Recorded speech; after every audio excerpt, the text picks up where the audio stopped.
नमस्कार। इन खबर में आपका स्वागत है। कोरोना के तांडव के आगे पूरा सिस्टम फेल है। चारों तरफ हाहाकार है। कहीं बेड नहीं है तो कहीं ऑक्सीजन और रेमडेसिविर दवाई की अलग क्राइसिस है। लेकिन कहते हैं ना कि जो परमपिता परमात्मा दुख देता है वही अपना देवदूत भी मदद के लिए भेजता है। आज हम ऐसे ही देवदूतों से आपका परिचय कराएंगे जो इस कोरोना के संकट काल में अपना सब कुछ न्यौछावर करने को तैयार हैं और मानवता की सेवा कर रहे हैं। सुनिए एक रिपोर्ट।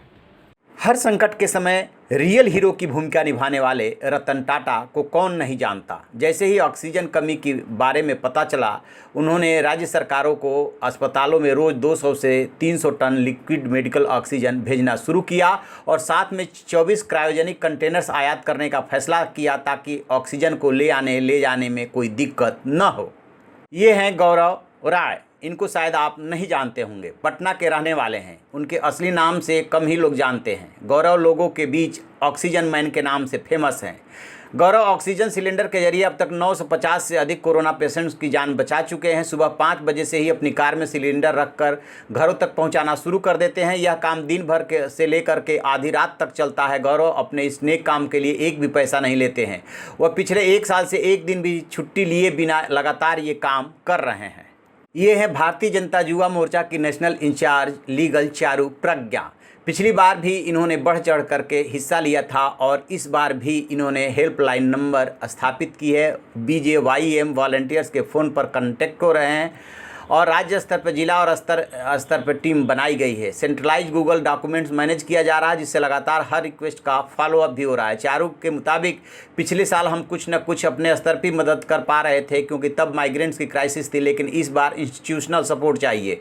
उनके मुताबिक कि ज़्यादातर पेशेंट को हॉस्पिटल में एडमिशन की ज़रूरत नहीं है बल्कि डॉक्टर की अटेंशन की ज़रूरत है। जिनका काम सिर्फ डॉक्टर से कंसल्टेशन से बन जाएगा वो अभी हॉस्पिटल जा रहे हैं। इसलिए हम हेल्पलाइन नंबर पर टेलीफोनिक डॉक्टर कंसल्टेशन भी उपलब्ध करा रहे हैं। वॉलंटियर्स डॉक्टर्स लगातार मरीजों को मॉनिटर भी कर रहे हैं। इंडियन यूथ कांग्रेस के प्रेसिडेंट श्रीनिवास वीवी, इनकी अगुवाई में इनकी पूरी टीम काम कर रही है। हर दिन ट्विटर पे करीब 10,000 रिक्वेस्ट आ रही है, लेकिन ये 2 से 3,000 रिक्वेस्ट ले पा रहे हैं। इनके मुताबिक हर चीज़ अरेंज नहीं कर पा रहे हैं, इसलिए हम किसी को झूठा भरोसा नहीं देते हैं।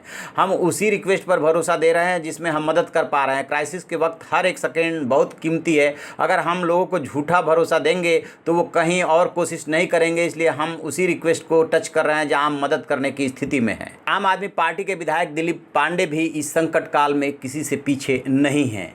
दिल्ली NCR सहित देश के दूसरे हिस्सों से आ रही अपील पर अपने वॉलंटियर्स और सामाजिक कार्यकर्ताओं से संपर्क कर मदद पहुंचा रहे हैं। लोगों की मदद करने के लिए कुछ वक्त पहले दिलीप पांडे ने राधिका प्रसाद फाउंडेशन बनाया था। जब पिछले साल कोरोना का कहर बरपा तो इसी फाउंडेशन के जरिए कोरोना क्राइसिस में मदद पहुंचाना शुरू किए। फाउंडेशन में दिलीप पांडे के अलावा अमरिंदर कुमार और जितेंद्र सिंह कोर मेंबर है। जितेंद्र सिंह के मुताबिक हर रोज़ हम करीब 150 से 200 लोगों की ज़रूरत पूरी कर रहे हैं।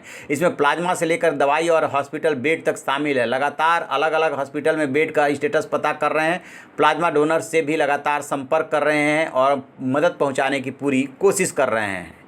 IPS officer Arun Bothra social media पे काफ़ी एक्टिव रहते हैं। इनकी एक वॉलंटियर्स की टीम है। पिछली बार भी अपनी टीम को लेकर के आगे आए थे। इस बार भी ये इंडिया केयर्स नाम से बनी ये टीम ट्विटर पे आई रिक्वेस्ट के जरिए ही मदद पहुंचा रही है। टीम मेंबर पुलकित गोयल के मुताबिक जो भी रिक्वेस्ट आ रही है वॉलंटियर्स मिलकर उन्हें पूरा करने की कोशिश करते हैं। कोर टीम में करीब 12 लोग हैं, जिसमें कुछ IPS IFS ऑफिसर भी है। 1000 वॉलंटियर्स की एक्टिव टीम है और कुछ रजिस्टर्ड वॉलंटियर्स हैं जो ज़रूरत पड़ने पर एक्टिव हो जाते हैं।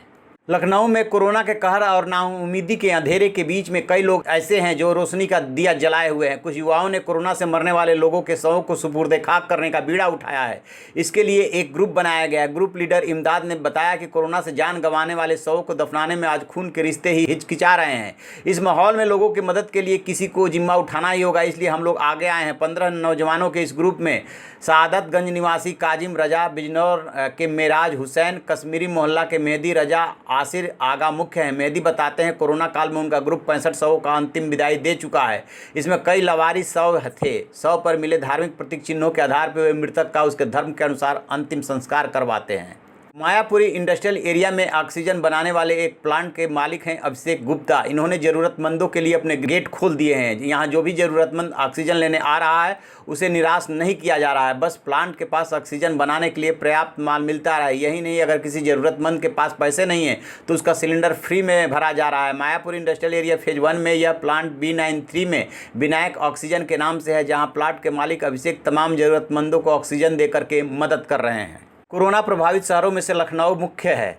यहाँ पे वर्षा वर्मा उत्तर प्रदेश के लखनऊ की रहने वाली वर्षा खास इसलिए है क्योंकि वो कोरोना काल में अपनों द्वारा छोड़ी हुई लवारी शवों का दाह संस्कार करती हैं। हमारे यहाँ कहा जाता है कि महिलाएं शमशान नहीं जाती, ऐसे में उनका दाह संस्कार करना चर्चा का केंद्र बना है। इतना ही नहीं, वो ऐसी लवारिस लाशों के लिए फ्री शव वाहन चलवा रही हैं। वर्षा एक कोशिश ऐसी भी नाम की संस्था इसे चलाती है, जिसकी भूरी भूरी प्रशंसा हो रही है।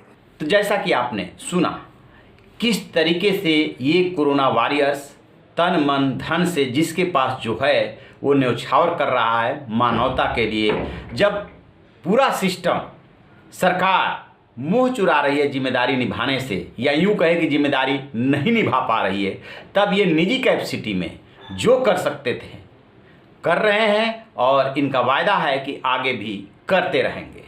तो आप रहिए ना बेखबर, देखते रहिए इन खबर। Thank you.